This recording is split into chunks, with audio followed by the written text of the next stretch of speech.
bonjour à tous, je vous remercie d'être nombreux encore à venir malgré le fait que ce soit pas forcément un temps de travail et voilà, donc du coup ça va être le premier Culture Psy qui du coup que j'anime pas et qui revient donc avec le docteur Cézanne que je vais présenter en disant qu'au début il est venu nous rejoindre à Vichy-Est et ça a vraiment été pour moi personnellement une rencontre, voilà, et c'est vrai que je pense qu'il y avait un moment où la psychiatrie portait aussi beaucoup plus la pensée, le sens, et quelque chose qui a une approche plus des sciences humaines, et c'est vrai que c'est toujours, c'est quelque chose qui peut-être en tout cas moi dans mon enseignement, c'est pas forcément là que je l'ai trouvé, donc moi je trouve ça bien voilà, le docteur Cézanne ait bien voulu faire quelque chose à propos de Lacan, sachant qu'en effet on en parlait là, avec le directeur,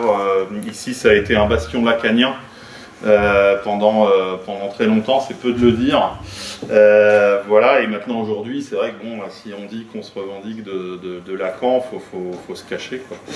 Bonjour Elodie. Et à ce moment-là donc voilà, peut-être. Alors je voulais juste demander, ça vous dérange d'être filmé ou pas du tout? Qui ça? Non, ça vous dérange pas? Est-ce qu'il y a quelqu'un qui peut dire non, je veux vraiment pas être filmé? Parce que peut-être s'il y a un moment, tu peux faire un petit panoramique ouais, pendant le truc. Ouais, ok. Voilà, donc c'est ma sœur en fait qui va s'occuper de faire les vidéos. Et il y aura toujours des vidéos du coup à partir de maintenant pour les cultures psy.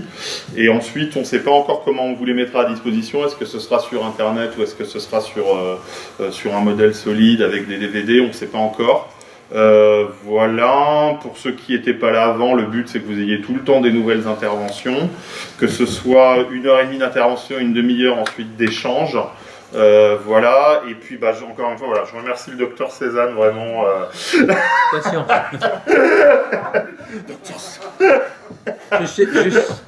Non, mais voilà, ça, et puis voilà, quand il y a de la, non mais il y a de la vie, que vous voulez dire? L'usage est de remercier celui qui vous a proposé de faire une intervention, mais en l'occurrence, je ne sais pas si je veux le remercier, parce que c'est un peu un cadeau empoisonné, enfin une proposition un peu empoisonnée. De toute façon, dès qu'on parle de psychanalyse, c'est du poison, hein, c'est-à-dire on est surpris là où on n'attend pas. Hein. Vous savez que Freud, arrivant à New York, je crois que c'était avec Jones, je ne sais pas si c'était avec Jones, mais peu importe, lui disons, ils ne savent pas que nous leur apportons la peste. Sauf que justement les Américains, ils n'ont pas été trop contaminés, et en tout cas pas par le lacanisme. Ils ont résisté, et c'est d'ailleurs là contre que Lacan, pour une part, s'est construit. Contre l'égo-psychologie. Hein. Bon, ça, vous voyez, il y aura peut-être des moments où je serai un peu en avance sur mon propos, mais peu importe. Bon. Donc je ne vais pas remercier le docteur Marmélis. C'est bien fait pour lui. Ensuite, culture psy, je trouve que c'est bien d'avoir appelé ça culture psy, parce que je ne suis pas un professeur de lacanisme. Hein.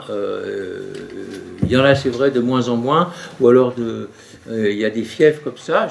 D'ailleurs, je ne comprends pas pourquoi ce serait plus aujourd'hui un fief un fief de lacanisme. Sachant que, je ne sais pas si quelqu'un, j'anticipe un peu, mais peu importe, savent qui est Jacques-Alain Miller. Je pense que certains savent qui est Jacques-Alain Miller. Jacques-Alain Miller, c'est celui qu'il a rencontré en 1963 ou 4, je crois, qui était un jeune agrégé de philosophie et qui lui a permis, qui a pris en main la doctrine lacanienne, hein, pour en faire la cause freudienne, l'école de la cause freudienne, etc. C'est lui qui a constitué ensuite la bureaucratie toujours en vigueur, qui marche toujours, lacanienne. En même temps, ce mouvement et la pensée de Lacan lui a un peu échappé, mais il était quand même proche de la fin de sa vie, pas tout à fait à la fin de sa vie, mais proche de la fin de sa vie. Bon, donc c'est très bien que ce soit... on va avoir de l'eau. Vous pouvez en chercher. S'il vous plaît, parce que je sens que je vais avoir besoin de boire. De l'eau. Pour l'instant, en tout cas. Bon, que ce soit culture psy, parce que c'est un peu de la culture générale. Je ne suis pas un professeur de l'académie, je ne vais pas vous parler du fantasme, du semblant, etc. Vous en parlerez un petit peu, mais ce sont des indications plutôt générales. Bon. Ce qui me semble le plus important, c'est ce qu'on appelle, ce que Lacan a appelé l'éthique de la psychanalyse. Mais ça, je vous en parlerai à la fin, parce que c'est un aboutissement de la conception lacanienne de Lacan de l'inconscient. Pourquoi j'ai dit à propos de Lacan? Parce que Marmélis, au départ, m'a dit, vous voulez parler de Lacan? Lacan, vous vous rendez compte, le titre et l'ampleur du sujet. J'ai dit non, on va dire à propos de Lacan, comme ça me laissera un peu de liberté pour aborder des points, pour en laisser d'autres de côté, où je ne suis pas forcément très à l'aise. Parce que c'est très complexe pour certains, et même on peut pas. Il y a certains, notamment la fin de la théorisation de Lacan entre 65 et 78, 80, où il y a quand même des choses assez obscures, mais qui demandent sûrement à être et qui sont reprises aujourd'hui.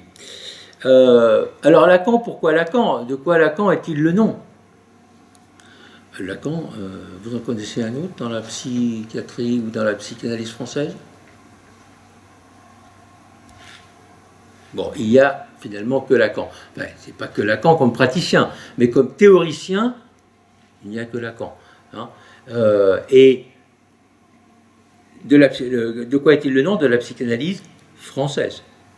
Hein. Même si, et avec l'école de la cause et ce fameux Jacques-Alain Miller, dont je vous parlerai tout à l'heure un peu dans l'historique de Lacan,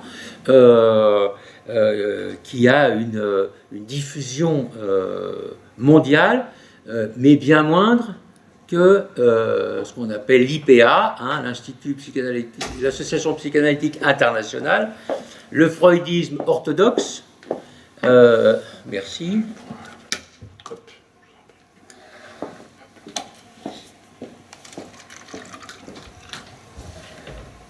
Donc, pourquoi Lacan? Eh bien, parce qu'il n'y a que Lacan, finalement. Alors, certains ne seront peut-être pas contents, enfin pas ici, je ne pense pas, mais d'autres ne seront pas contents, mais qui a fait un apport théorique aussi important, reprenant les recherches théoriques depuis 2500 ans, depuis Héraclite en passant par Heidegger aujourd'hui, jusqu'à Lacan, c'est Lacan. Hein. Et Lacan contre Descartes. Lacan contre le cogito ergo sum, je pense, donc il a dit, non, pas du tout. Hein. Bon. Lacan, finalement, c'est quoi? C'est le Freud au XXe siècle. C'est-à-dire que c'est bien sûr l'expérience de la psychanalyse, mais théorisée à partir des sciences ou des paradigmes scientifiques de l'époque postérieure. Certains ont pu dire, notamment Alain Badiou, qui est un philosophe français, oui, c'est entre nous, mais enfin bon, philosophe français quand même, qui a pu dire que Freud, s'était trompé de science. Freud s'est trompé de science puisque à l'époque, les sciences dominantes, c'était Freud était bien sûr neurologue, donc c'est la neurologie, c'est la physiologie neurologique, et c'est la thermodynamique, c'est-à-dire les échanges d'énergie. Et une bonne part de la théorisation, en tout cas les premiers temps de Freud, c'est les échanges d'énergie. Bien. Donc, Lacan, lui, on en parlera un peu plus, de par son histoire, de par son parcours, va s'appuyer non plus sur la thermodynamique, non plus sur la neurologie, hein, il va s'appuyer sur notamment le structuralisme, hein, et plus tard sur la topique, sur les nœuds borroméens, etc., etc. Bon, ça c'est la dernière partie, et les mathématiques, naturellement. Ça c'est la dernière partie de son enseignement, la fin de sa vie. Bon. Et surtout, je pense que l'idée centrale pour à propos de l'inconscient, puisque c'est quand même de ça dont le sujet central, c'est que l'inconscient n'est pas un lieu. L'inconscient est une fonction. L'inconscient est une fonction permanente. On dit la psychologie est profondeur, comme s'il suffisait de s'enfoncer dans le psychisme des gens pour aller épuiser leur inconscient. Il va nous montrer que pas du tout, ce n'est pas dans les profondeurs, c'est dans le langage. Bien. D'ailleurs, oui. Enfin bon. Donc, un petit peu. Enfin, mon plan va être le suivant. C'est-à-dire, bon, après cette introduction, on va faire une petite historique de la trajectoire de Lacan. Ensuite, et puisque, bien sûr, autre signifiant central, mis à part l'inconscient, c'est le signifiant lui-même. Je vous donnerai qu'est-ce que c'est qu'un signifiant. D'ailleurs, hier, quelqu'un m'en a fourni un dont je vous donnerai que je vous donnerai aussi comme exemple, et auquel j'ai repensé depuis. Voilà. Et le signifiant, justement, il avait hier, comme à chaque fois, cette qualité de surprise. Il nous surprend. Encore faut-il qu'il y ait quelqu'un qui soit là pour l'entendre. Bon. S'il n'y a personne pour l'entendre, c'est un peu, on a tous cette expérience, on fait un rêve, on dit tiens je rêve, je suis dans le rêve, on se réveille, c'est fini. Bon, eh bien, pour la présence de l'inconscient, on va dire, un signifiant qui apparaît, c'est la présence de l'inconscient, c'est toujours très, très fugace, c'est toujours imprévu, et il faut qu'il y ait quelqu'un qui l'entende. Si quelqu'un n'est pas là pour l'entendre, eh bien, il n'y a pas, alors on peut même dire, il n'y a pas analyse. Bon, ça c'est une autre question. Ça me permet de dire aussi que il ne suffit pas de se dire analyste pour être analyste, pour l'être. Il ne suffit pas qu'il y ait un analyste pour qu'il y ait analyse. Il peut y avoir analyse sans qu'il y ait d'analyse, enfin, etc., etc. Bon. Donc, un peu d'historique. Ensuite, donc, je vous donnerai un exemple de signifiant. Ensuite, on prendra, pour exemple, quelques citations à propos desquelles on peut essayer de réfléchir sur la complexité des choses. J'essaierai de vous faire un schéma du psychisme, si vous voulez, lacanien. C'est une aberration en même temps, mais c'est pour faire comprendre, c'est pour essayer de... c'est bien sûr pas comme ça que c'est. Cet être est inaccessible, c'est là aussi une des leçons de Lacan. Et ensuite, on parlera de l'éthique, c'est-à-dire, on va dire qu'est-ce que peut être un analyste. On ne va pas dire qu'elle doit être, parce que quand même, Lacan a laissé une grande liberté à ses élèves, ce qui n'est plus vrai lorsque Jacques-Alain Miller prendra la succession, et c'est toujours vrai. C'est toujours Jacques-Alain Miller qui est... Alors Jacques-Alain Miller, c'est l'éditeur, le gendre, celui qui a la main sur tous les écrits de Lacan, enfin les écrits, sur tout ce que Lacan a dit et qui a été retranscrit, et c'est... bon, je ne sais pas quel titre il a exactement, mais c'est lui qui est à la tête de la cause freudienne. Bon. Et c'est lui qui... Alors on revient à Vichy, qui n'est quand même pas la capitale de la France, ni de région finalement, mais qui est vraiment l'exemple de ce qu'a voulu Jacques-Alain Miller, c'est-à-dire que Jacques-Alain Miller a voulu que dans chaque, on va dire village, mais dans chaque ville, petite ville, il y ait des lacaniens, il y ait un enseignement lacanien. Bon. Et effectivement, à partir de son arrivée, il y a eu une expansion énorme du lacanisme en France. Alors ensuite, ça s'est un peu tari apparemment, je ne sais pas exactement pourquoi ici. Il y a eu des fiefs, il y a des endroits où il y a eu beaucoup de lacaniens, des endroits où il y en a peu, bon, peu importe. C'est une autre question. J'ai l'impression d'avoir beaucoup de choses à vous dire, et en fait très très peu. Mais enfin bon, c'est comme ça. L'historique un peu, donc... Lacan, c'est le Freud du XXe siècle, mais Freud est né en 1856, donc milieu du XIXe. Lacan, lui, est né en 1901. Hein, bon, c'est tout un peu le début du siècle. Bon. Et Freud invente la psychanalyse, je ne sais pas si on peut dire ça, moi je dirais plutôt que c'est les patientes de Freud qui inventent la psychanalyse, en faisant quoi? En lui disant taisez-vous, écoutez-moi. Hein, bon. Bon, il s'était quand même dit avant, il avait quand même remarqué hein, que, par exemple, entre autres, la topographie des lésions, enfin des paralysies, par exemple, chez certaines, puisque c'était sur des patientes, on parle peu à l'époque de l'hystérie masculine, mais donc on parle des patientes de Freud, que la topographie des paralysies des patientes eh ben, ne recouvre pas du tout la topographie neurologique. C'est-à-dire c'est une topographie, c'est des paralysies, la topographie des paralysies est imaginaire, elle n'est pas neurologique. Ça relève d'un autre ordre de fait. Bien. Bien sûr, Lacan nous dira, ben oui, elles sont parlées. Hein, c'est le signifiant qui définit ça. Bon.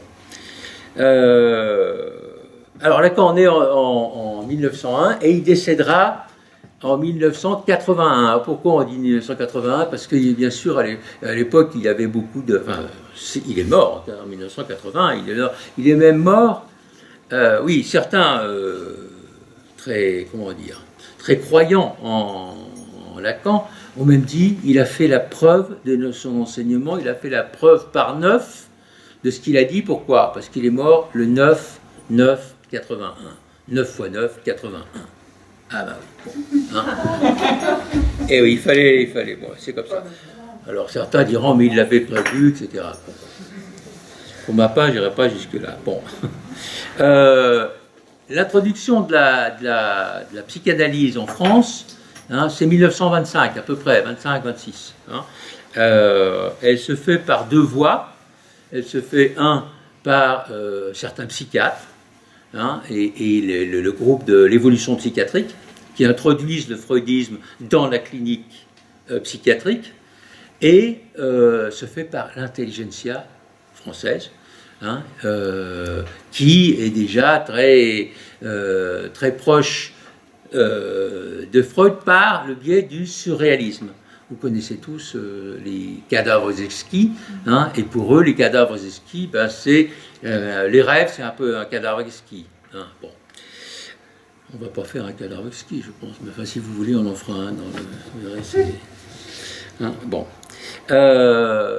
Donc, 1925, la psychanalyse est introduite en France. Lacan donc fait des études de médecine, fait des études de psychiatrie, et il fait sa thèse de médecine, mais c'est une thèse déjà de psychiatrie. Hein, c'est de la psychose paranoïaque dans ses rapports avec la personnalité. Hein, la paranoïa a toujours été, et donc avec Freud et avec le président Schreber, a été le paradigme de la psychose. Donc Lacan, qui quand même, depuis toujours, comment dire, non pas qu'il sait ses capacités, mais enfin, il sait qu'il est brillant, il est déjà reconnu comme brillant, hein, et il s'est dit, parce que quand on lit Rodinesco, on en parlait ce matin avec Nathalie, je vous recommande de lire les bouquins d'histoire de Rodinesco, de l'histoire de la psychanalyse. Il y a certains dessous qu'on apprend, bon, qui n'ont pas une grande incidence. Ça n'invalide pas du tout la théorie lacanienne, mais on voit bien qu'il a fait certaines choses, mais Freud de même. C'est-à-dire, il a un petit peu, calibré les cas cliniques qu'il présentait pour vérifier ce qu'il voulait avancer. Hein, bon. On n'en est pas non plus, on n'en est pas quand même à ce fameux, je ne sais pas si vous avez lu ça, ça s'appelle La souris truquée.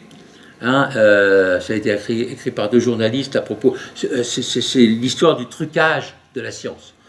Hein, le trucage, bon, encore aujourd'hui, il y a eu un exemple de trucage de la science où finalement un soi-disant scientifique truque ses résultats pour prouver ce qu'il veut démontrer. Bien. Alors, on ne va pas aller jusque-là avec Lacan, hein, mais pas du tout. Hein, mais malgré tout, son appréhension des cas cliniques qu'il présente est là pour échafauder hein, pour lui permettre de construire ce vers quoi il va nous emmener. Bonjour. Donc sa thèse de la psychose paranoïaque dans ses rapports avec sa personnalité, c'est la première fois que dans une thèse de médecine, il y a introduction du freudisme, hein, et il fait une sorte de synthèse entre la clinique psychiatrique, quand même, la clinique psychiatrique, c'est pas rien du tout, ça, on travaille tous les jours avec ça, hein, c'est quand même une sédimentation d'un savoir médical. La psychiatrie, c'est de la médecine. À partir du moment où il y a la psychanalyse, ça commence à plus être totalement de la médecine. Et puis si on passe à la psychanalyse, c'est pas de la médecine. D'ailleurs, et c'est ce dont on parlait ce matin avec la même personne, c'est-à-dire que le projet, je m'avance un peu, mais c'est pas grave, le projet de Lacan, c'est pas un projet thérapeutique. Hein, Lacan, il a toujours dit, à propos de la psychanalyse, la guérison est de surcroît.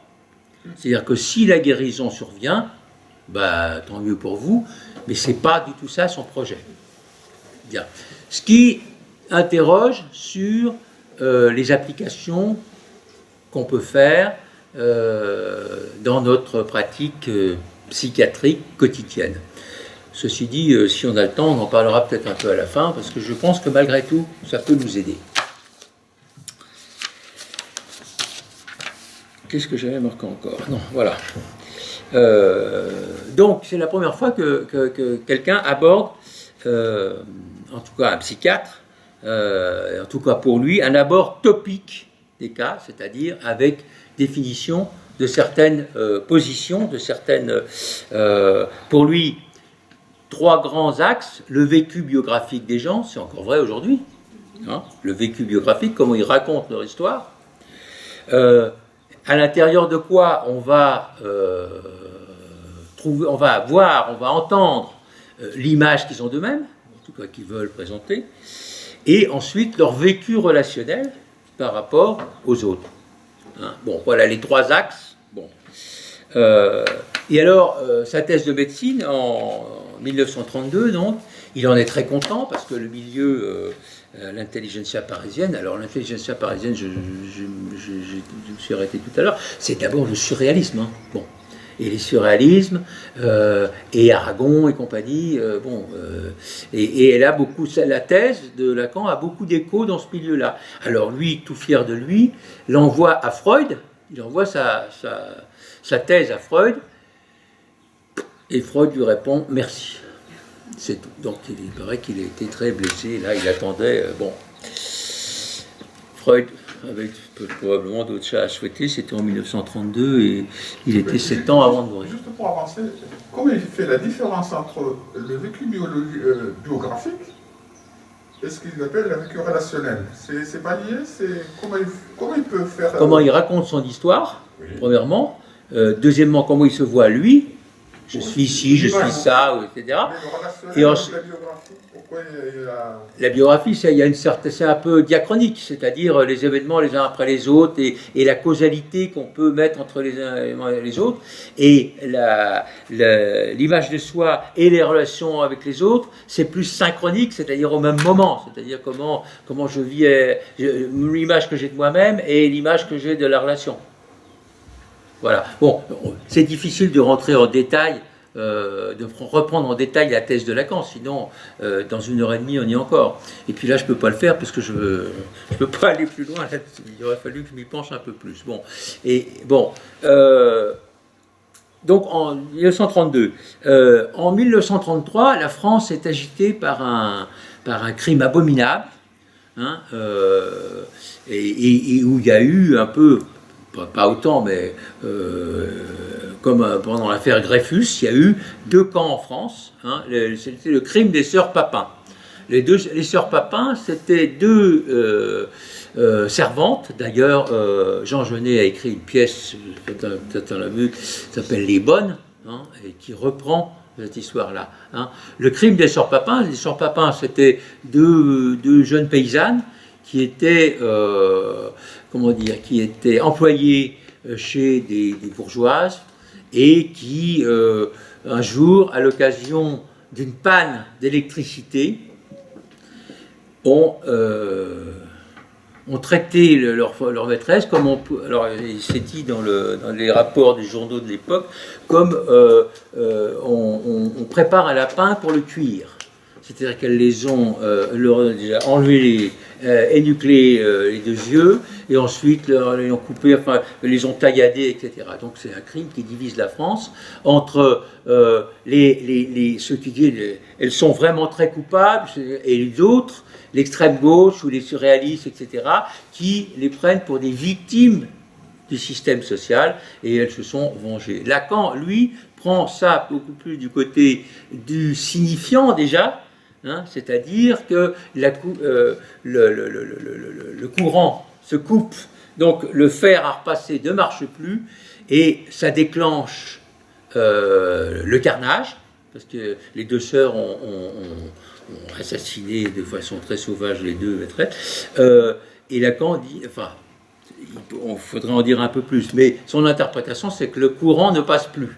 Donc à partir du courant où le courant ne passe plus, bon, voilà, ça les déclenche. On était en 1933. En 1936, quand même, tout le monde a déjà entendu parler du stade du miroir. Hein,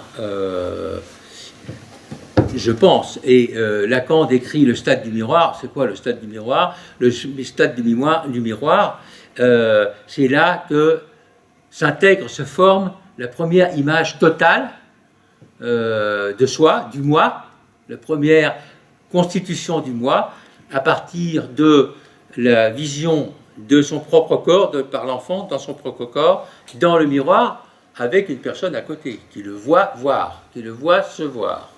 Hein. Et c'est une forme, comment dire, qui, alors que la sensation de l'enfant est assez éparpillée, toutes les sensations, qui la rassemble et qui fait une image de lui-même, hein, pardon, préfiguration du moi ensuite qui va être aliénant, qui va être dans le rapport aux autres, qui va être dans l'idéal du moi, dans le moi idéal, etc. etc. C'est la première prise, on peut dire, hein, fantasmatique, enfin pas fantasmatique, imagée. D'ailleurs, et à propos d'image, dans la famille de Lacan, il y avait une tradition, c'est que lorsque naissait un enfant, on lui donnait, alors il y avait son prénom, et alors là sa fille, comment s'appelle-t-elle? Je ne sais plus comment elle s'appelle. Je ne l'ai plus marqué, bon, peu importe. Mais on donnait un autre nom. Et lui, sa fille s'appelle, c'est pas Judith, je ne sais plus comment elle s'appelle, et il lui donne un deuxième nom qui va être déclaré à la Image. En 1936, au moment du stade du miroir. Ben oui, c'est la première image de soi. À l'époque, et je vais en parler un petit peu après parce que c'est important, à l'époque, comment dire, il y a déjà de forts conflits parce qu'on croit que le milieu... non, je ne pense pas qu'on croit, je ne pense pas que les gens sont dupes, on connaît un peu l'histoire, que dans le milieu psychanalytique, il y a eu de très grands conflits et même des guerres fratricides terribles. Je racontais à Marmélis qu'une fois je participais il y a longtemps, hein, à une revue de psychiatrie et de psychanalyse, et nous réunissions, et il y avait des gens de Paris et des gens de Lyon, et que deux femmes qui vraiment n'étaient pas du tout d'accord se sont mis à se battre. Hein, à propos d'un éditorial, ils n'étaient pas d'accord sur et qu'il nous a fallu les séparer. Dont l'une m'en a beaucoup voulu après de les avoir séparés. Bon, peu importe. Bon, mais ça se passait ça au niveau local, mais au niveau international aussi. Hein, parce qu'à l'époque, il y avait l'IPA, hein, l'Association psychanalytique internationale. Hein. Et puis il y avait en France son représentant qu'on appelait l'Institut. Je ne sais plus d'ailleurs si ça s'appelle l'Institut, je ne sais pas si quelqu'un sait aujourd'hui, mis à part l'école de la cause, etc., comment ça s'appelle, moi j'ai toujours appelé ça l'Institut, c'est le freudisme comment on dit, orthodoxe. Hein, bon. Et qui, comment dire, ce freudisme orthodoxe était assez laxiste sur les élaborations théoriques. C'est-à-dire que les membres pouvaient avoir des écarts théoriques par rapport aux écrits de Freud, etc. En revanche, pour ce qui était de la conduite de la cure, il ne tolérait aucun écart. Et la cure, c'était plusieurs fois par semaine, c'était 45 minutes, et c'était l'analyse du transfert, etc., etc. Et c'est d'ailleurs, j'anticipe un petit peu, mais c'est d'ailleurs là-dessus que va se faire la séparation avec Lacan. Parce que Lacan, pendant un certain temps, il disait, alors que tout le monde savait très bien comment il travaillait, hein, il disait oui, mais moi je respecte, je fais la même chose. En fait, c'est pas vrai. Il faisait déjà des séances courtes, et pas par hasard. Hein, la suite va nous dire pourquoi. Bon. Donc il y a déjà dans les associations internationales des graves conflits. Notamment pendant la guerre. On va dire la guerre, ce sera au moins une époque où ces conflits-là vont se taire, mais pas du tout en Angleterre. En Angleterre, il y a une querelle énorme entre Mélanie Klein, bien sûr, hein, et Anna Freud. Anna Freud, c'était l'orthodoxie, la fille de Freud, c'est l'orthodoxie freudienne, et Mélanie Klein, c'est l'innovation. Hein, c'est l'innovation. Et d'ailleurs, c'est pour ça que Mélanie Klein, enfin Lacan, sera beaucoup plus proche de Mélanie Klein et se rapprochera de Mélanie Klein. Et je pense que pour ce qui est de la langue, Mélanie Klein peut nous dire des choses. Bon, on verra tout à l'heure qu'est-ce que ça veut dire. Donc, il y a à cette époque une forte opposition. Et d'ailleurs, ceux qui ont une culture, ceux qui ont travaillé en psychiatrie, ne savent pas, mais moi je ne le savais pas, mais je l'ai appris en tout cas, qui a remis Anna Freud et Mélanie Klein, non pas d'accord, mais qui les a séparés, c'est Winnicott. Winnicott qui, au cours d'un congrès fameux, je ne sais plus où, a dit, en substance, il a dit, nous ne sommes pas là pour les combats de personnalité, nous sommes là pour la théorie, et nous ne sommes pas là, les personnalités, les combats de coqs, enfin là c'était pas des coqs, c'était, allez on va dire des coqs, parce que si je dis des poules ça va être mal pris, hein, les combats, en tout cas, bon, encore insignifiant, vous voyez, bon. Oui, c'est ça. Lacan est beaucoup plus proche de Mélanie Klein, puisque Mélanie Klein renouvelle le freudisme orthodoxe, un peu comme lui.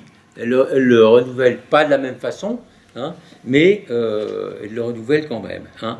Et elle n'est pas, voilà, ça c'est un autre point important, elle n'est pas dans une visée adaptative, Mélanie Klein. Hein. De même que Lacan n'est pas du tout dans une visée adaptative, c'était ce que je vous disais tout à l'heure, Lacan n'est pas là pour la thérapeutique. Hein, la psychanalyse, c'est la guérison, c'est de surcroît. C'est pas son propos de propos.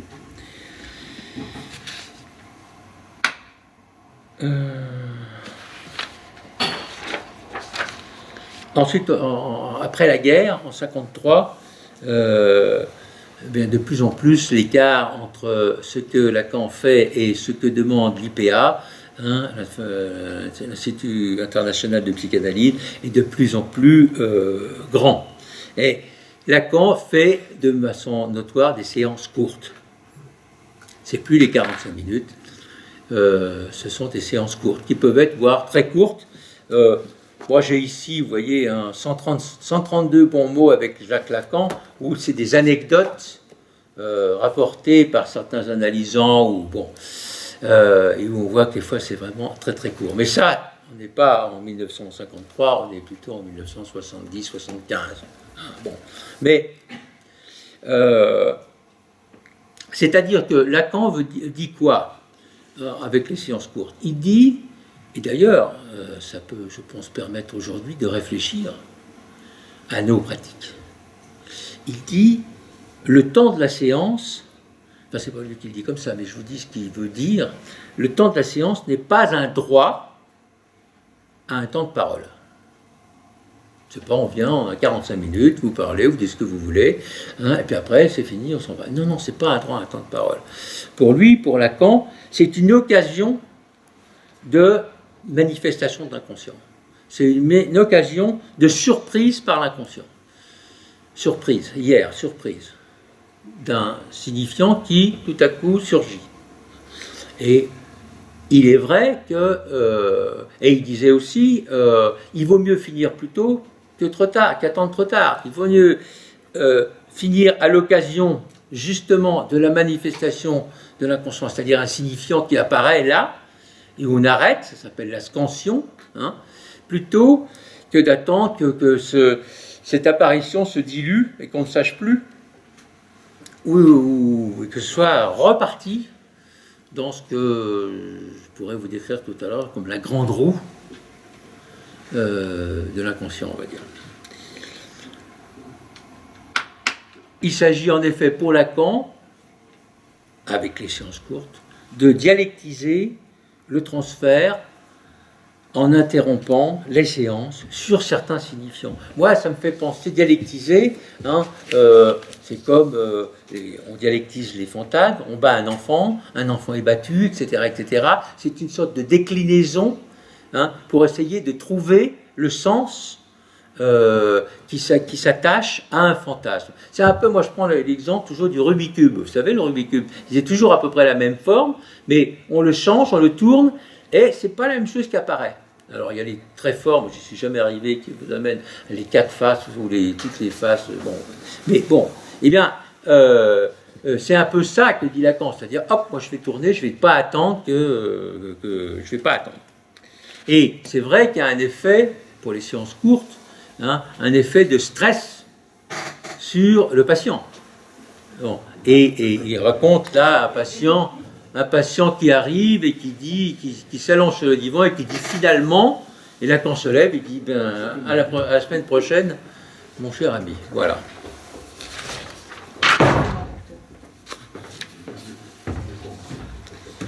Alors, je vous ai dit tout à l'heure que peut-être qu'on peut dire que, enfin, non, certains pour provoquer, pour faire comprendre, c'est une expression d'Alain Badiou, a dit que Freud s'était trompé de science. Les sciences qui ont inspiré Lacan, parce que Lacan n'est pas né de n'importe quoi, c'est pour ça que je vous reprends un peu l'historique, pour qu'on voit que sa pensée petit à petit se constitue avec sa pratique. À l'époque, 1925, 1930, 1935, comment dire, le structuralisme, eh bien, est la science qui construit peu à peu la vision moderne du monde, avec d'un côté un précurseur, c'est-à-dire Ferdinand de Saussure, traité de linguistique générale, et donc de linguistique structurale, 1919, je crois, ou 9, je ne sais plus, et Lévi-Strauss, 1949. Hein, bon. C'est-à-dire que de Saussure déconstruit, c'est déjà de la déconstruction, déconstruit la langue, et il nous montre qu'il y a une double articulation. On va très vite là, hein, on va très vite. Il y a une double articulation entre le signifiant et le signifié. Je vous donnerai tout à l'heure un exemple de signifiant, et les déclinaisons d'un signifiant, c'est les, oui c'est ça, c'est les signifiés. Bon, Lévi-Strauss, lui, va pas appliquer le structural, va pas rechercher les structures dans la linguistique, il va les chercher dans les structures de la parenté. Dans la parenté. Donc c'est comment dire, la grande thèse de Lévi-Strauss, des structures élémentaires de la parenté, ce qui montre que les alliances les alliances, les mariages ne se font pas n'importe comment, ne se font pas sur les préférences, se font en fonction de certaines structures qui se répètent, hein, et qui justifient à chaque fois. Bon, structure n'était pas, c'était déjà un peu dans l'air. L'Oedipe, c'est une structure, hein, c'est une structure elle aussi qui se répète. Donc peut-être que Freud, sans le savoir, sans le savoir, parce que peut-être il n'avait pas encore le paradigme, c'est-à-dire le mot, était déjà structuraliste. Bon, et on est toujours aujourd'hui dans les suites du structuralisme. Hein. Structuralisme, qui dit structuralisme, dit déconstruction, hein, le mouvement de la déconstruction, les French Theories, c'est-à-dire tous ces Français, Derrida, Althusser, etc., qui se sont exportés aux États-Unis, où ils ont eu un tel succès. Sauf que eh bien, les Américains ne sont pas devenus structuralistes. Et aujourd'hui, je pense qu'on est toujours dans la déconstruction autour des questions de genre, autour des questions de race, etc., etc. Alors, je crois qu'on est toujours dans ces effets-là. Bien. Et donc, après de Saussure pour la langue, le langage, pardon, après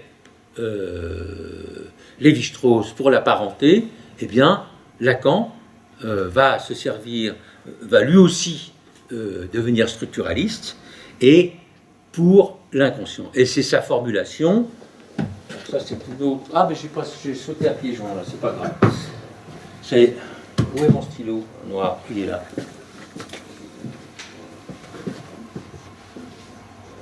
L'inconscient est structuré comme un langage.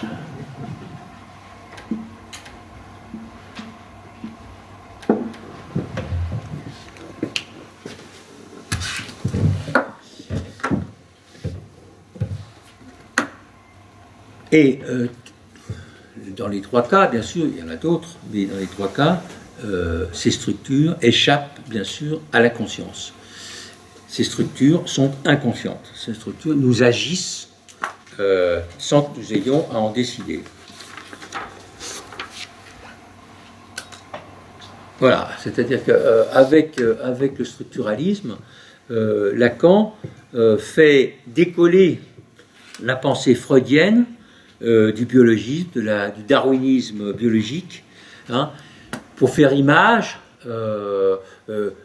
Freud était encore du côté des réseaux neuronaux, des réseaux des neurones, et Lacan, lui, c'est des réseaux des signifiants, c'est la langue.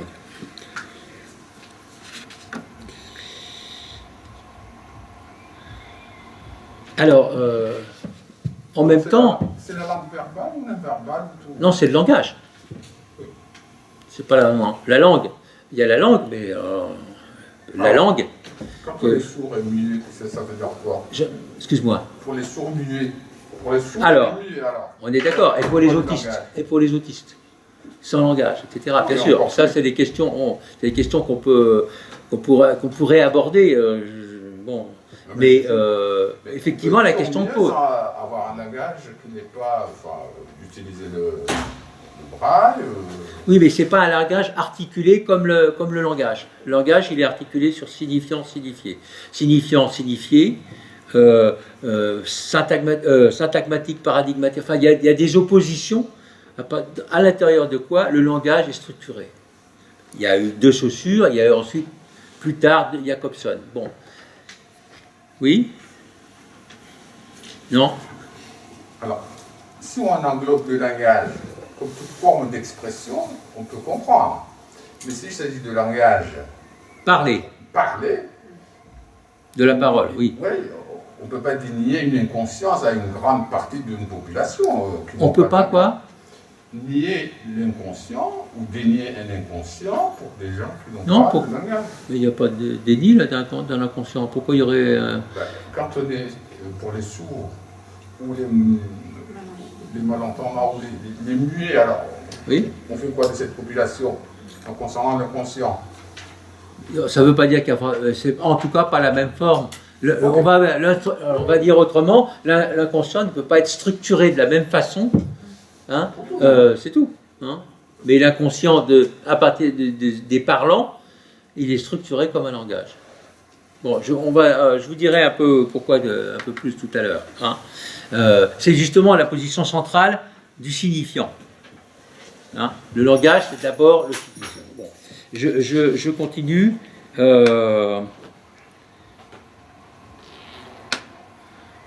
Voilà, bon, allez,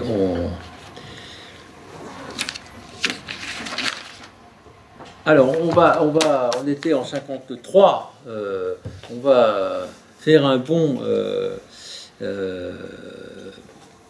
en 1900, on passe en 1963-66, bien sûr les conflits entre les conceptions anglo-saxonnes, traditionnalistes, anafreudienne de la psychanalyse et bureaucratique à l'époque de la psychanalyse et le lacanisme du retour à Freud hein, s'aiguise de plus en plus et Lacan en 1964, je ne sais plus si c'est 63 ou 64, est exclu de l'Association internationale de psychanalyse. Bon, et à partir de là, il va y avoir fondation de la Société psychanalytique de France. Bon, qui sont eux légitimistes, et Lacan va être ensuite exclu de cette même formation d'analyste. Bon, beaucoup vont le quitter, d'autres vont rester avec lui. Et c'est à ce moment-là qu'il rencontre Jacques-Alain Miller. Alors, je dirais, Jacques-Alain Miller, bon, c'est quand même très important pour la diffusion, en tout cas, du lacanisme depuis 1963. Lacan a déjà 62 ans, il rencontre un jeune normalien brillant qui a 19 ans hein, et qui le fascine par sa capacité de synthèse et de finalement de dire de façon beaucoup plus recevable par le plus grand nombre ce que Lacan a dit un peu comme une pitié, hein, inspirée. Et Jacques-Alain Miller, 19 ans quand même, il le rencontre. Hein, il rencontre le vieux maître et à partir de là, il prend une très grande importance dans la vie et dans l'œuvre de Lacan. Hein, et c'est toujours vrai. Mais d'ailleurs, je vous conseille d'aller sur YouTube. Vous avez il y a un excellent. J'ai vu, parce que je l'ai vu récemment, une excellente confrontation entre Jacques-Alain Miller et Michel Onfray. Hein, Michel Onfray vous dit bien sûr que c'était une imposture, etc. Et je trouve que Jacques-Alain Miller se défend bien, se défend même très bien. Et il précise d'ailleurs, il a une précision technique qui est très intéressante. Je vous conseille d'aller le voir, c'est pas très long. Et alors que Onfray d'habitude est assez bavard, hein, et bien là il l'écoute. Il se tait un peu. Bon, il parle quand même beaucoup, mais il écoute ce que dit Jacques-Alain Miller. C'est très intéressant. Donc Lacan est exclu et à partir de là, et avec la rencontre de Jacques-Alain Miller, diffusion du lacanisme en France, où Jacques-Alain Miller a voulu très vite que chaque coin de France, soit chaque petite chapelle de France ait son lacanien et ait son séminaire lacanien. D'ailleurs, ça a pas mal marché. Ça marche moins bien, mais je pense qu'il y a un recul général de la psychanalyse, et je trouve très intéressant que dans un hôpital public comme ici, hein, avec toute la pesanteur administrative hein, et toutes les missions sociales finalement, hein, sues et insues, auxquelles nous sommes confrontés, auxquelles nous devons répondre, c'est pas mal que on puisse parler de Lacan. Bon. Parce que quand même, on en a beaucoup d'émissions. Hein. Mais on a en même temps, je trouve, pas mal de liberté. C'est ça qu'il faut... Voilà. Bon. Et puis, donc, rencontre avec Jacques-Alain Miller, et puis, fondation de l'école freudienne de Paris. Bon. On passe en 1966, vous voyez, on approche, ne vous inquiétez pas, on approche, on avance. Lacan fait une conférence qui s'appelle Psychanalyse et médecine, qui est très intéressante, et où, en résumé, il dit aux médecins, il n'y a pas que la demande, ce que le patient demande, il y a aussi ce que le patient désire. Désir, c'est beaucoup plus... ce qui fait que lorsqu'on a des patients... on a eu un exemple très récent, d'ailleurs, où c'était notre désir qui prédominait, où on était un peu trop pressé pour cette jeune femme, et elle a su nous dire doucement, c'est pas ça que je demande, en tout cas c'est pas ça que je demande tout de suite. Bien.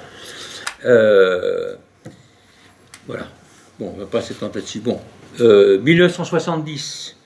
Alors à partir de 1970, Lacan laisse tomber la structure et, comment dire, c'est l'évolution vers la fin et vers des choses qui sont pas complètement élaborées, pas finies, mais la suite, d'autres vont pouvoir les élaborer. On passe à la topologie, au mathème. Je ne vais pas m'étendre là-dessus, parce que ça, c'est très compliqué. J'avoue que je ne suis pas moi-même très à l'aise. Bon, la structure passe encore, mais après le mathème et les nœuds borroméens, bon. Jusqu'en 78, au cours d'un séminaire, Lacan, tout à coup, perd la parole. Bon, là, c'est un peu le début de la fin. En 81, Lacan n'est plus maître de son destin, on va dire, mais Jacques-Alain Miller est là pour reprendre le flambeau, et il fonde l'école de la cause freudienne. Et l'école de la cause, c'est pas Lacan Lacan a été d'accord, a laissé faire, on va dire, mais c'est Jacques-Alain Miller qui a fondé cette école. Et qui est devenu, alors que vous avez vu que Lacan s'est opposé au traditionnalisme freudien, avec à sa tête Anna Freud, et puis ensuite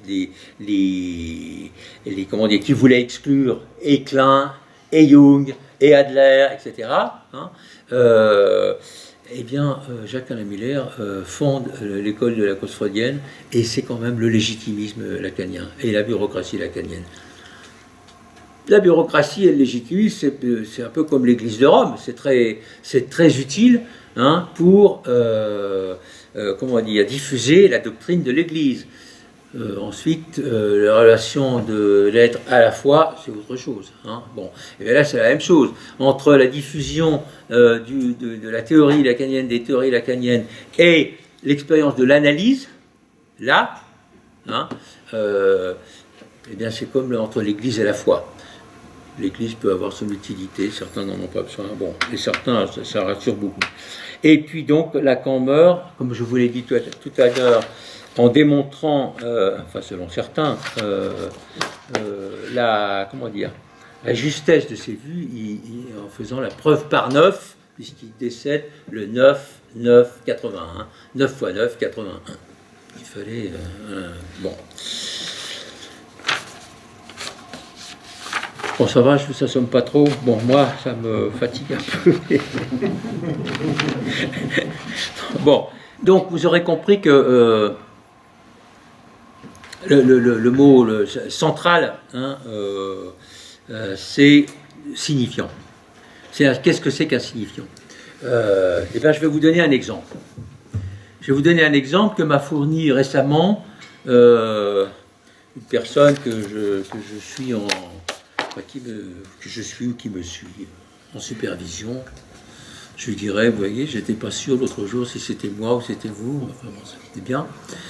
C'est une psychologue qui vient et qui me dit, voilà, je vais vous parler de 2 personnes aujourd'hui. Et elle commence à me parler d'un petit garçon de 9 ans qui est réveillé très souvent la nuit par des gens qui s'installent dans sa chambre. Il les voit. Bon. Mais ça n'arrive que chez maman. Les parents sont séparés. Ça n'arrive que chez maman. Ça n'arrive pas chez papa. Et à papa, il n'ose pas le dire. Bon. Donc, la maman est là avec ses 2 enfants, avec le petit garçon, et il y a une petite fille qui fout un bazar dans la séance, et la mère ne dit rien. La mère laisse faire, etc. Alors la psychologue a du mal à entendre ce que dit le garçon, etc. La petite sœur fiche un bazar, mais la mère ne dit rien. Et la mère laisse faire. Et elle me dit quand même, elle est d'une bonté rigide. Bon. Et lui non plus, d'ailleurs, ne se défend pas de sa sœur. Mais il n'y a pas que de sa sœur qui ne se défend pas. Il y a, à l'école aussi, il ne se défend pas. Et là, ma patiente me dit, j'ai une idée comme ça qui m'est venue, et tout de suite, je lui dis, il faudrait le montrer à un médium.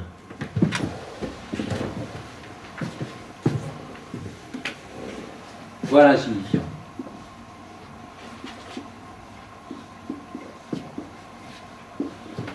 Surprise. Je dis, pourquoi un signifiant Et alors attention, hein, c'est pas une analyse, mais c'est quelqu'un qui vient me parler de ses patients.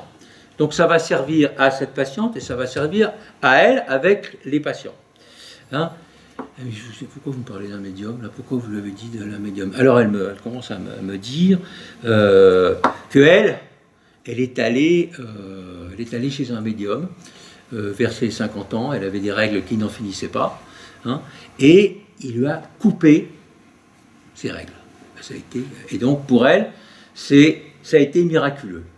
Hein. Mais je lui dis, mais médium, ça vous dit quoi? Médium, alors elle réfléchit et elle me dit, bien sûr,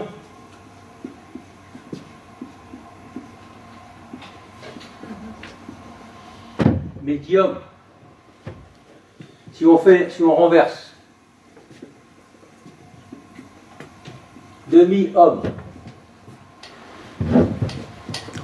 c'est elle qui fait, vous voyez le Rubik's Cube tout à l'heure, la dialectique, c'est-à-dire qu'on fait, c'est un médium qui nous permet de triturer la langue, de triturer le sens et d'avancer dans le sens, d'avancer dans le sens.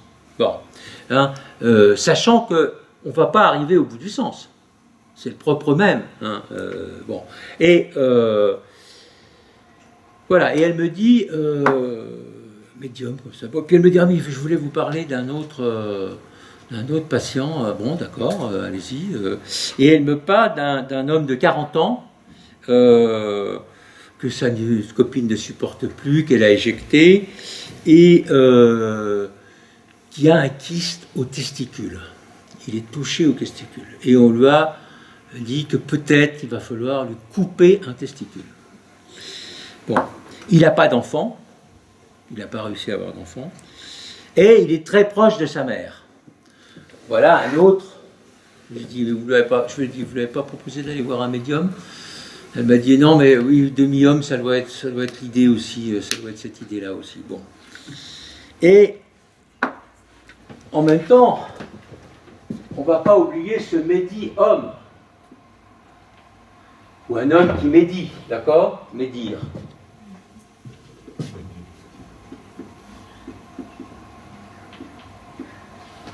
Mais dire, c'est pas forcément dire du bien, c'est pas forcément être sympathique. C'est être dur, c'est être bon. Et c'est là où elle se met à parler du père du petit garçon. Hein, et elle arrive, elle m'en parle, et puis elle me dit, oui, maudit homme. Autre déclinaison, vous vous souvenez le Rubik's Cube?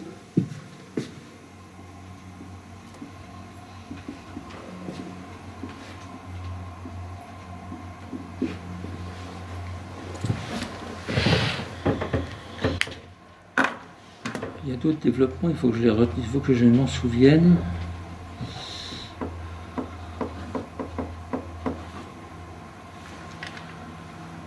Voilà, et le père qu'elle reçoit. Ah oui, c'est ça. Et elle dit, le père, il me coupait souvent la parole. Ah, bon, il y a encore un père coupant. Hein, bon. Et puis, il y a d'autres... enfin, on va pas... Bon, c'est simplement, voilà un signifiant. Voilà, dans une séance, hein, ce qui... Il faut que l'analyste il soit prêt à ça. L'autre jour, on a eu un autre exemple. Hier, quelqu'un qui est ici, qui me raconte à propos d'Alexandre L, ceux qui le connaissent, voilà, de qui je veux parler, et qui me dit quand il est tout seul, quand je ne sais plus comment elle m'a dit, quand il n'est pas accompagné, il dépérit.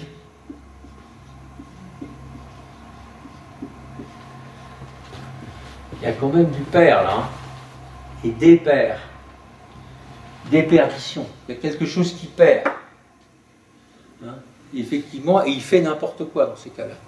Hein, enfin, n'importe quoi, il va surtout boire. Hein. Et en venant tout à l'heure, j'y pensais. Et je me disais, mais ce jeune homme, c'est pas tellement père. Comment dire, dans ces cas-là, il perd du père, pas le père, pas son père, hein, du père, cette fonction. Hein, et il le perd, mais il n'a pas de recours, parce qu'ici, il n'a pas de mère. La mère, elle est un peu absente. La mère, on l'a peu entendue, et d'autant que c'est un enfant adopté, et que sa mère de naissance, qui l'aurait porté sur lui, etc., il ne la connaît pas, et on n'en sait rien. Donc il n'a même pas le recours d'une mère. En plus que sa mère, aujourd'hui, elle est malade. Je crois qu'elle est très malade, d'ailleurs. Hein. Bon. Voilà encore un autre signifiant qui est apparu. Comme ça, spontanément. C'est pas... Hein. Et, alors, là, c'est presque... Enfin, ça me fait penser à ce que je voulais qu'on dise à la fin, c'est que, y compris, malgré tout, dans cette institution bureaucratique qui est cet hôpital qui, malgré tout, nous reçoit, hein, il est possible, si les oreilles sont ouvertes, d'entendre certaines choses. Alors après, vous allez dire, et alors, médium, alors elle en a fait quoi? Ah mais moi, c'est pas bon. Je ne suis pas là pour donner quelque chose de définitif. Je suis là pour faire tourner la grande roue, et c'est pour ça que maintenant je vais vous faire un schéma, hein, la grande roue du signifiant. Hein. Qu'est-ce que c'est que l'inconscient? Eh bien, je vais vous donner, moi, j'aime bien, c'est une grande... Vous savez, la roue de la fortune. Hein, la roue de la fortune, on a tous vu ça, et on la fait tourner, et on espère que ça va tomber sur le bon truc. Eh bien, l'analyse, c'est un peu ça. C'est un peu... Je vais vous expliciter ça un peu là. Bon. Eh bien là, voilà des signifiants. Eh bien, on en entend toute la journée. Pas tout le temps. Et des fois, c'est lénifiant, des fois, on dit rien du tout, etc. Bon, mais... Bon, voilà. Je voulais vous donner un exemple, deux exemples de ce que c'est qu'un signifiant et comment ça apparaît. C'était tout à fait ça apparaît dans la surprise toujours. Et encore faut-il que ce soit entendu. Des fois, on passe à côté, à pieds joints. On n'entend rien des fois. Hein, bon.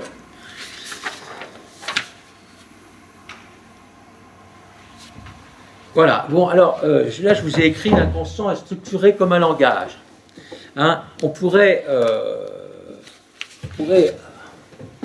ajouter certaines choses et structurer comme, alors c'est le comme, hein. C'est-à-dire, c'est pas une langue comme ça, mais c'est comme, c'est-à-dire l'inconscient reprend la structure du langage. Alors, la question des muets, des sourds, la question des autistes, etc. Bon, oui, mais il y a toujours des exceptions, je veux dire ça, mais est-ce qu'il y a un inconscient? Quel est leur inconscient? Comment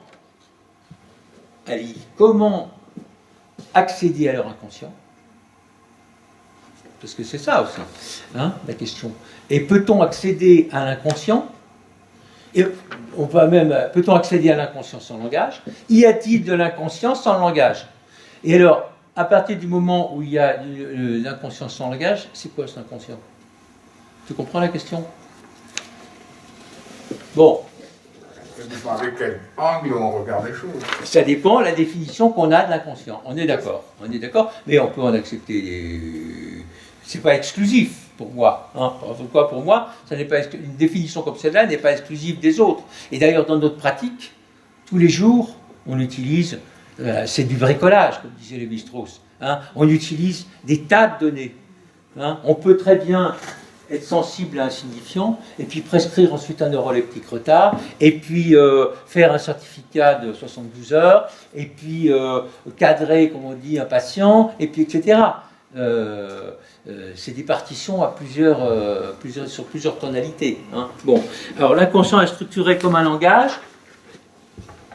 On va rajouter comme un langage. C'est le langage quoi? C'est le langage maternel.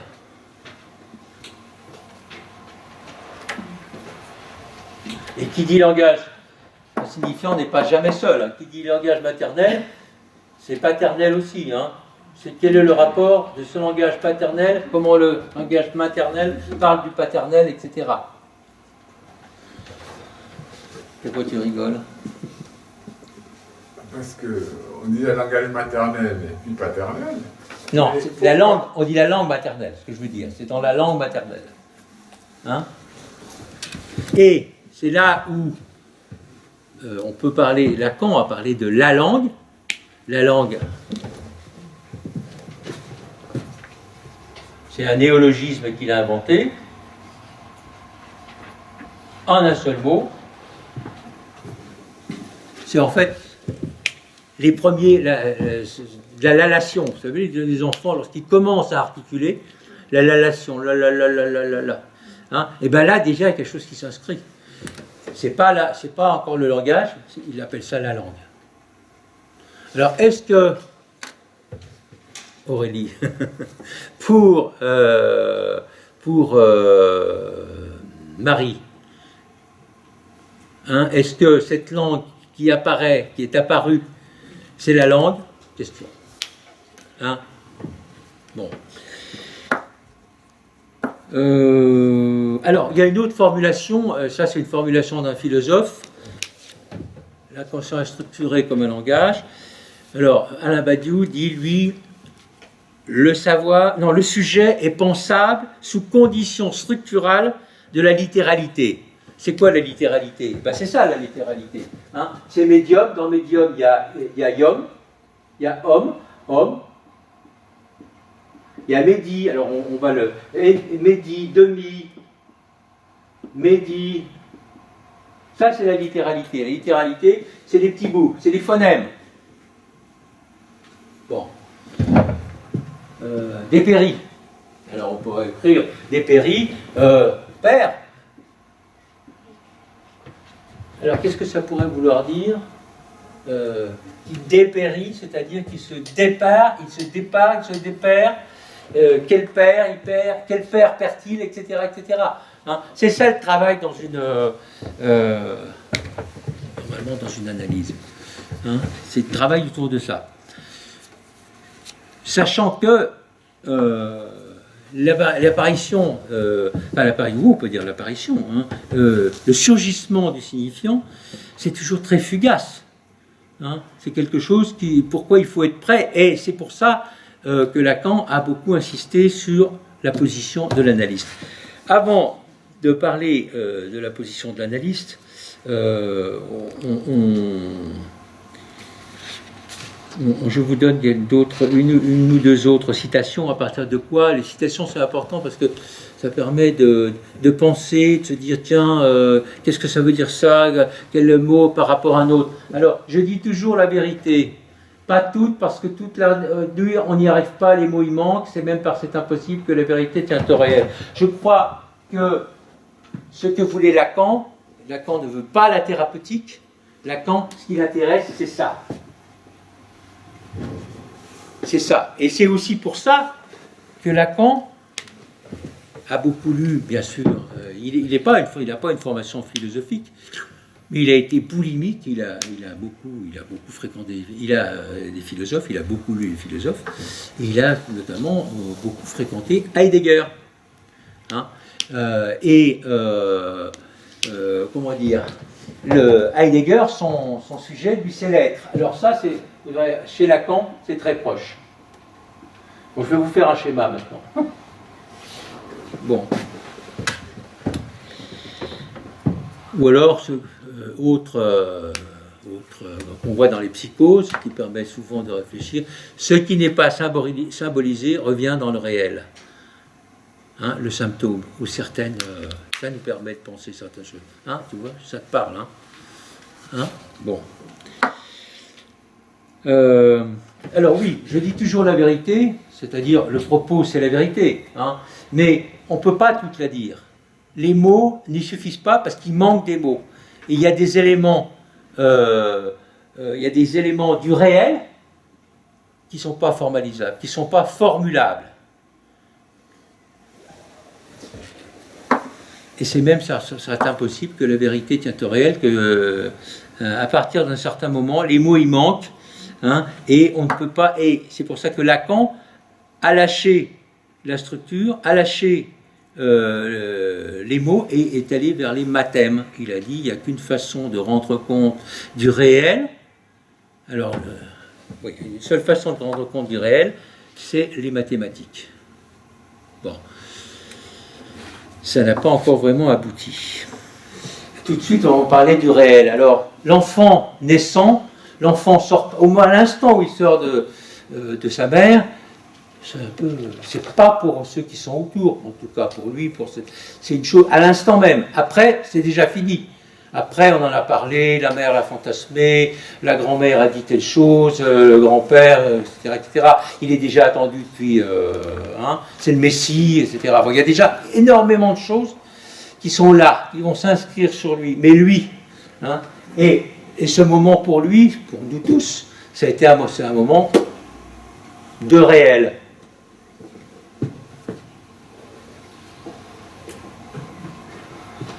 Et comment dire, déjà, Lacan s'appuie aussi, bien sûr sur Heidegger, mais il s'appuie aussi sur Héraclite. Et Héraclite, c'est il y a 2500 ans, qui disait que on peut comprendre ça que par le logos. C'est le logos qui nous parle de ça, sinon c'est impossible. Alors, vous savez, je vous ai dit que que Freud utilisait la métaphore thermo-énergétique, les échanges d'énergie, pour faire comprendre ce qui se passait dans le psychisme. Bon.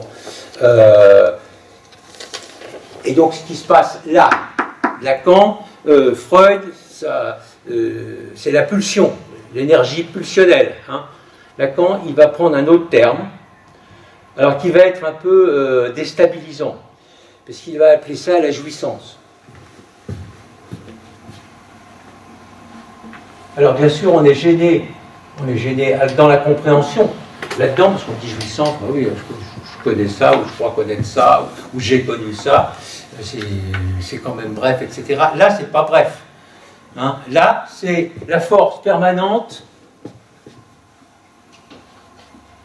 force de vie, force vitale,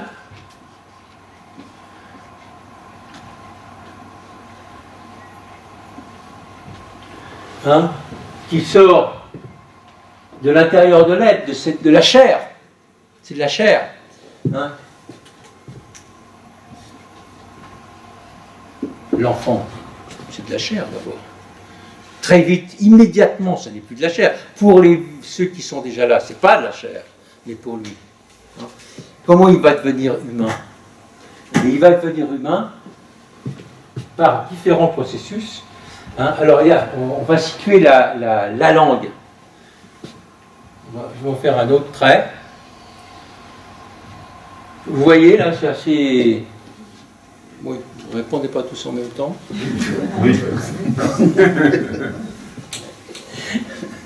Bon, hein, et ça, le réel du corps, c'est les orifices du corps au départ. Hein, les orifices qui demandent satisfaction, qu'ils soient sur la bouche, que ce soit l'anus, que ce soit tout ce que vous voulez, les yeux plus tard, hein, qui demandent satisfaction et qui, chez l'enfant, on voit bien, hein, ça demande, hein, ça exige. Et alors ici, on va dire que c'est la langue. Il y a l'halation, vous savez, quand l'enfant fait la, et là, c'est les premiers balbutiements du langage.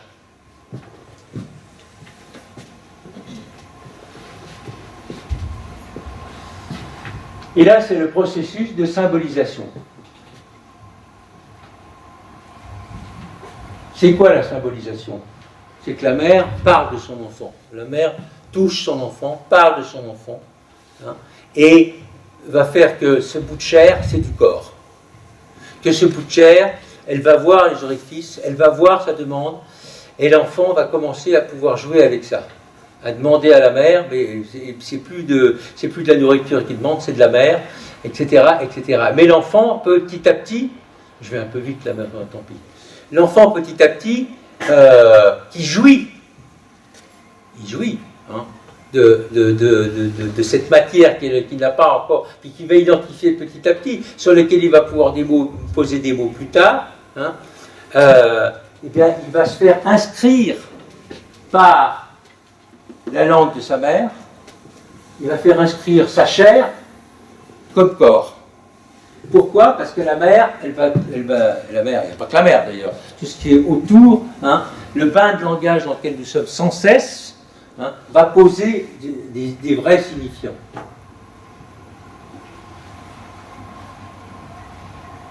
Bon, il y en a tout le tour, hein, il y en a partout. Bon. Bon.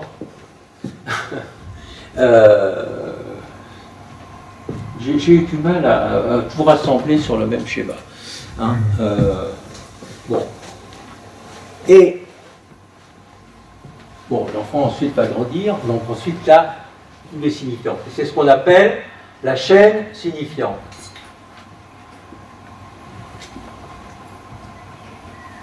Et la chaîne signifiante, eh bien, c'est ce qui apparaît, c'est ce qui donne, c'est ce qui produit des signifiants. C'est quelque chose qui tourne sans cesse, dans la mesure où la poussée vitale est permanente, elle fait tourner, c'est un schéma, hein, elle fait tourner ses trous, et elle fait tourner, pourquoi ce schéma? Parce que je vais en arriver à la position de l'analyste. Quelle position il a, et il doit prendre, oui, hein, pour être attentif à ça. Hein, bon. Et donc ça, hein, avec les signifiants, là, la chaîne signifiante, c'est l'inconscient. Moi je le mets comme ça, si ça vous va, ou il y en a qui mettent ICS. Bon. Hein. Et puis cet inconscient, il tourne, et il produit ce que nous recevons, nous, souvent, dans nos services, etc., des formations de l'inconscient. C'est quoi les formations de l'inconscient? Eh bien, c'est des rêves, c'est des symptômes, j'en doute, c'est des fantasmes, c'est des lapsus, etc. Hein, toutes ces choses-là, c'est en fait des ratés de la chaîne, enfin, c'est pas forcément des ratés, mais c'est des expressions de la chaîne signifiante qui, sinon, nous est inaccessible. Sauf, justement, si on peut être attentif à ça. Donc ça, vous aurez compris ça, enfin, j'espère que vous aurez compris, c'est pas trop flou, hein, ça c'est l'origine, et ça fonctionne toujours. La langue, première construction du corps par la langue, et ensuite la chaîne signifiante, on en a tous des signifiants, on s'en rend pas compte, hein, on est tous bons, hein, et des formations de l'inconscient. Bon. Et où peut se poser l'analyste? À mon avis, il se pose là.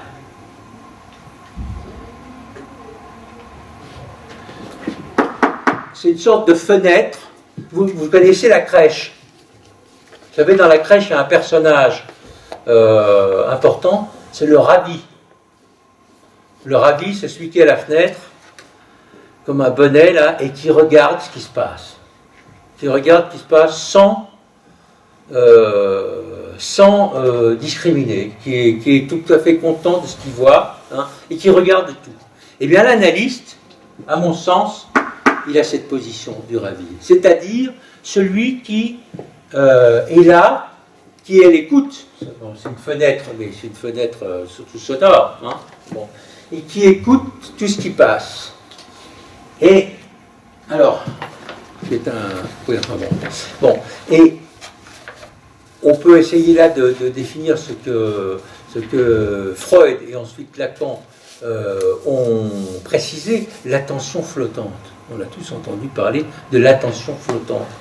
Alors l'attention flottante, ça ferait que finalement on flotte, hein, on flotte, on est la liste d'or, c'est pas grave.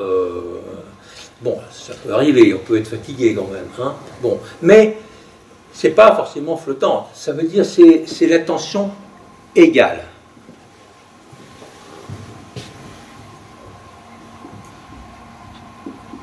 Égal. Égal, ça veut dire quoi? Égal, ça veut dire qu'il écoute tout, qui ne discrimine rien. Et notamment ce que le patient dit, oh ça c'est pas important, ça c'est pas important. Non, je ne vais même pas vous en parler. Ou de quoi vous voulez me parler? Et bon, hein. On est l'attention égale. En fait, c'est ça la position. C'est l'attention égale. Il est là et il écoute tout, tous les bruits de l'univers, vous savez. Hein. Comme les paraboles qu'on voit, ben c'est un peu ça. Et il ne discrimine pas, il écoute tout. Bon.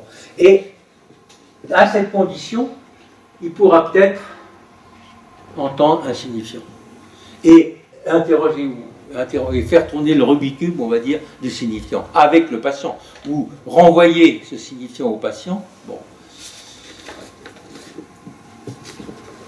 Pierre. Dis-moi. C'est super ton schéma. Donc, on lit sur la chaîne du signifiant, c'est bien ça l'analyste.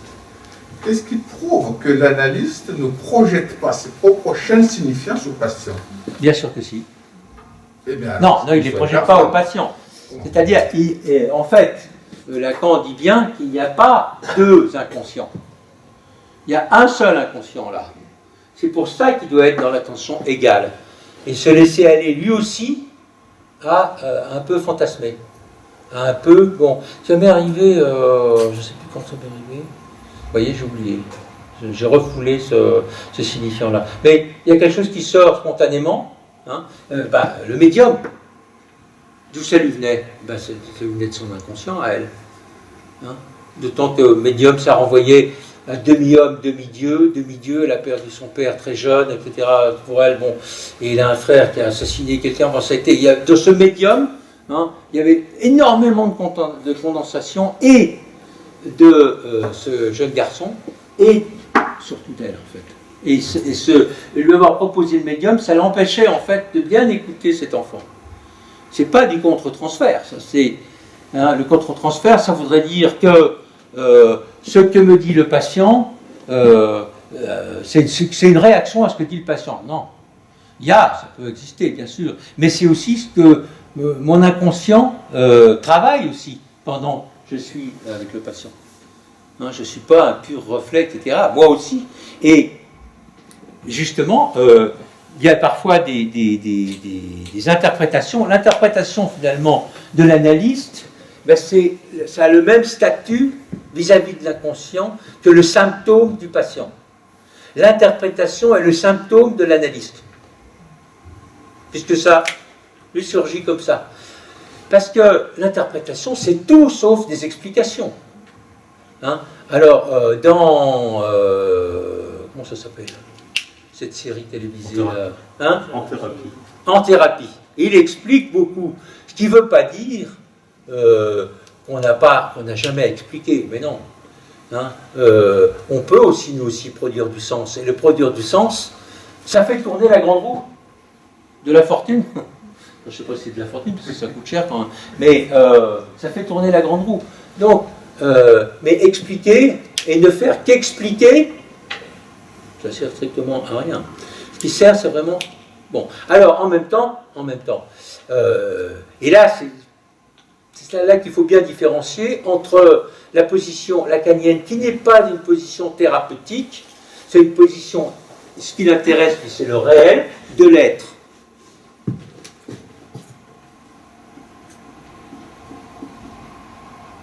Ce qu'il y a hors langage.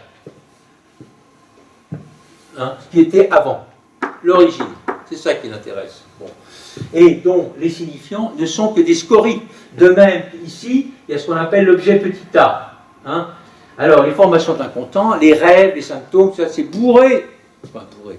Hein, d'objet petit a. L'objet petit a, c'est quoi? c'est des restes, c'est simplement des restes de ce qui a été perdu.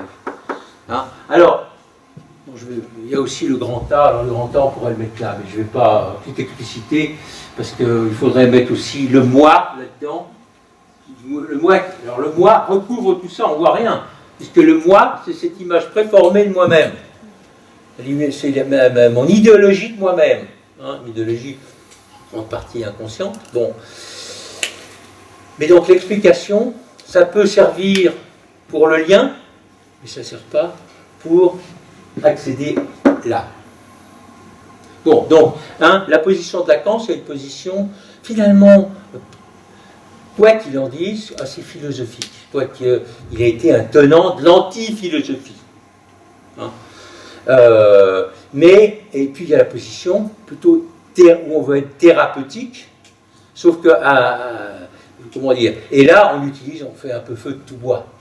L'analyste lacanien, pour parler que de l'analyste lacanien, lui, il a juste à être là, comme le ravi de la crèche.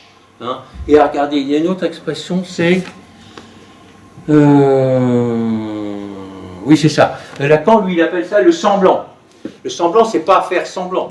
Hein. Le semblant, c'est... Je comprends rien, je fais l'innocent, je fais la dupe. Faire la dupe, je ne comprends rien. D'ailleurs, il vaut mieux que l'analyste soit quelqu'un qui ne comprend rien. Qui ne comprend rien dans cette situation-là. Bien sûr, pas s'il essaye de vous expliquer quelque chose. Hein, bon, mais... Bon. Et donc, c'est pour ça que je pense que Lacan a une position, comment dire, son but ultime, c'est la philosophie. Mais c'est la philosophie avec l'éclairage de la psychanalyse. C'est-à-dire qu'il y a une zone qui est hors sens. C'est pas du non-sens, c'est pas du sens. Là, ça peut produire du sens. Hein. Là, c'est hors sens. Et donc, c'est pour ça qu'il n'y a que la mathématique qui peut rendre compte de ça. Bon. Quelle heure il est ? Ah, 16h33. Bon, allez, je finis. Finalement, j'ai un petit peu mélangé, mais c'est pas... Qu'est-ce que je voulais vous dire encore ? Peut-être vous avez déjà des questions à poser. Attendez, je regarde si j'ai des choses très importantes à vous dire. Encore.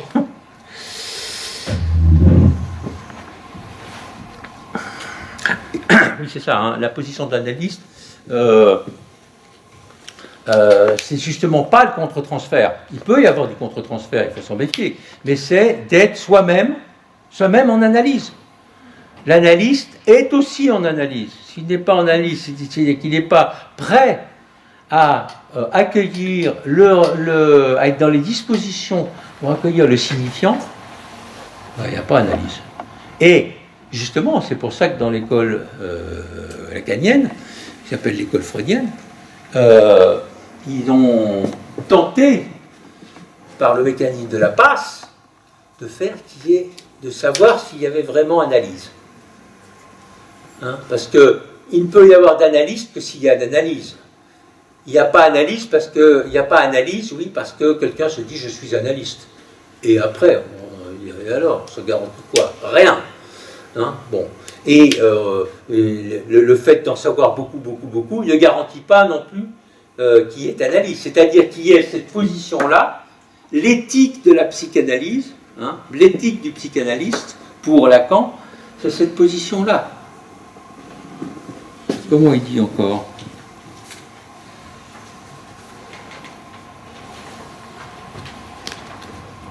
Le désir de l'analyste, le désir de l'analyste, qu'est-ce que le désir de l'analyste ? C'est le désir d'inconscient. C'est-à-dire que ça arrive. C'est-à-dire que le surgissement du signifiant et qu'il y soit prêt. Encore une fois, hein, je ne parle pas de notre travail de tous les jours. Hein, je parle de la situation psychanalytique. C'est pour ça que d'une certaine... Pour ça au moins, la psychanalyse c'est une science. C'est-à-dire, elle a réduit son champ d'action et son champ de prétention. C'est-à-dire, il y a un monsieur ou une dame qui parle et un monsieur ou une dame qui l'écoute, dans certaines positions, etc. le temps de séance, etc. Bon, mais c'est ça. Et donc, tout ce qu'on peut dire, c'est en fonction de cette position-là. Et dans la situation psychanalytique, l'application ensuite à nos services, etc., comme explication, comme inspiration. Parce que parfois, alors, autre paradigme, c'est la théorie du chaos. Hein. Bon, parfois c'est le chaos en face de quoi nous sommes. Hein. Heureusement qu'il y a certains repères théoriques, même s'ils sont précaires, hein, même si on se trompe, mais au moins ça nous donne une boussole, plutôt que de laisser ce chaos devant nous se faire. Hein. Alors ça, c'est des autres paradigmes. Hein. Je vous ai dit que Lacan, c'est le structuralisme, ensuite c'est la topologie, etc. Certains ont abordé ça avec la théorie du chaos. La théorie du chaos, vous savez ce que c'est? La théorie du chaos, c'est l'eau qui bout. Hein, on prend de l'eau, surface plane, et il ne passe rien, et on la met, on la chauffe, hein, on prend une casserole, on la chauffe, et tout à coup, ici, il apparaît un truc à partir de ça se met à tourner. Puis ensuite là, ça s'appelle les organisateurs primaires. Et à partir de ça, ça va bouillir après. Sauf qu'après, si on laisse bouillir, il n'y a plus d'eau. Bon, mais en tout cas, la matière, le réel, s'organise à partir de ça. Eh bien, les signifiants, c'est les organisateurs primaires. Bon.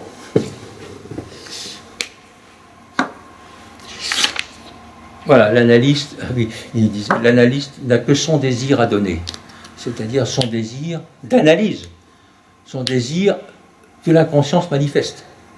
Finalement, le reste, tout ce qu'il a expliqué, tout ce qu'il a, je sais pas quoi, à répondre à l'amour, etc. On n'est plus dans l'analyse. Ça peut se passer, bon, mais on n'est pas dans l'analyse, c'est tout. Et c'est pour ça que c'est très difficile et très exigeant de faire ça des tas d'heures par jour. C'est très difficile, c'est très fatigant. Là, allez, je vais un peu vite parce que pour vous laisser le temps de... Oui, autre chose, le psychanalyste n'est pas là dans son métier pour vérifier la théorie psychanalytique. Non, il est là pour être là, pour être dans cette position égale, d'attention égale, et d'avoir peut-être la chance qu'il y ait un signifiant central, un organisateur primaire pour ce patient qui est là, qui ne sait pas, qui croit dire, qui croit savoir ce qu'il dit, mais qui justement est surpris par les signifiants, puisse advenir. Alors ensuite on va dire, puis alors après quel signifiant? Non, mais l'analyste, il n'est pas, en tout cas dans le léganisme, l'analyste est là pour faire tourner la roue, pour que la roue continue à tourner, hein, et pour que les signifiants qui sont, quand le signifiant apparaît, Lacan dit, c'est le sujet de l'inconscient, c'est-à-dire que là où il a été fait sujet, c'est son histoire particulière, là ça peut apparaître. C'est le seul moment où ça peut apparaître. Et c'est pour ça qu'il peut, certains ont pu dire, il n'y a d'inconscient que s'il y a quelqu'un pour l'écouter. S'il n'y a pas quelqu'un pour l'écouter, il n'y a pas d'inconscient. Tu vois, ça, bon, on peut en discuter après de ça, mais c'est une position radicale, mais c'est une position qui est assez logique par rapport à ça.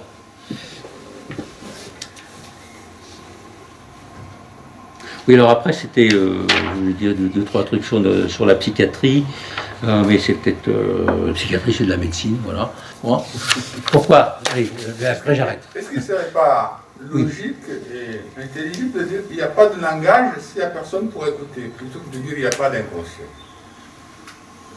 Non, tu peux très bien parler sans que personne t'entende. C'est comme un langage, mais il n'y a pas de langage et personne n'écoute. C'est pas la même chose. Tu vas dans le parc, tu es tout seul, tu parles tout seul, on va dire, Ali parle tout seul, hein, il y a langage. Mais, bon, mais c'est surtout pour définir la position de l'analyste. Bon, il y aurait encore des tas de choses à dire. Vous voulez finir en conclusion, peut-être sur ce que vous vouliez dire sur la psychiatrie, du coup? Sur la psychiatrie, pour moi, c'est de la médecine, la psychiatrie. Mais c'est bien, la médecine. C'est utile. Pourquoi c'est de la médecine? Parce que nous savons, avant le patient, ce qu'il va nous dire. C'est-à-dire, on sait si c'est une hallucination, on sait si c'est un délire machin, on sait si c'est une conversion hystérique, on va reconnaître, on le reconnaît. Alors ensuite, le sens. Alors ensuite, la médecine, c'est pareil. Interroger un patient, c'est quoi? On va l'orienter un peu pour qu'il dise est-ce que vous avez mal à tel endroit, est-ce que ça correspond à tel trajet, etc. C'est déjà écrit, la médecine. Il y a une formule, des formules aussi qui ont été interprétées, qui prêtaient à confusion, notamment par exemple ne pas céder sur son désir. En fait, alors certains ont dit bon allons-y, on fait tout ce qu'on a envie de faire, etc.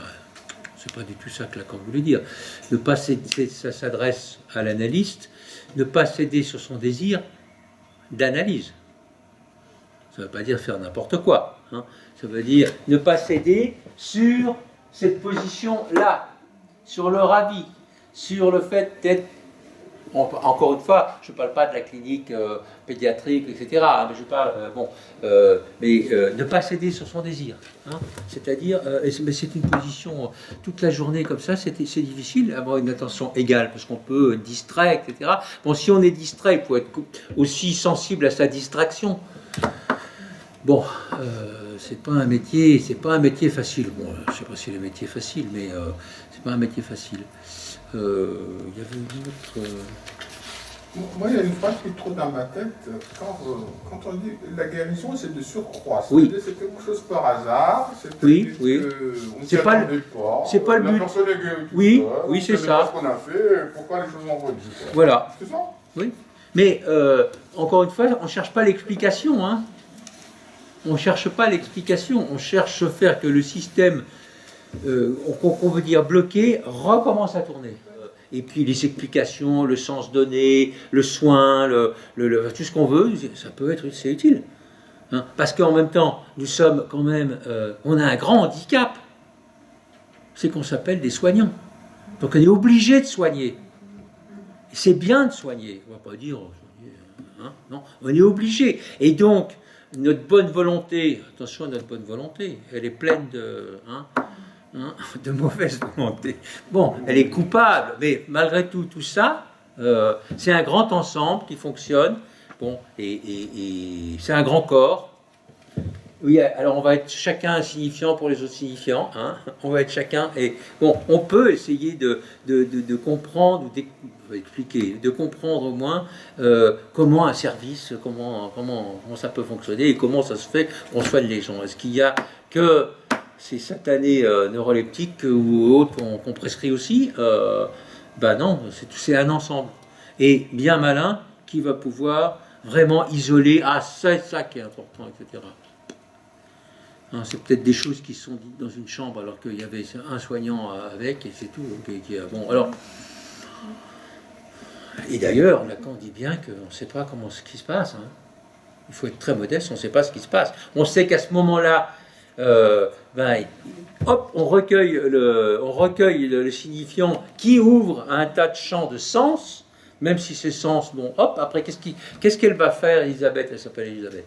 Qu'est-ce que va faire Elisabeth du médium? Maintenant, je vais la revoir demain. Je vais dire alors, votre médium.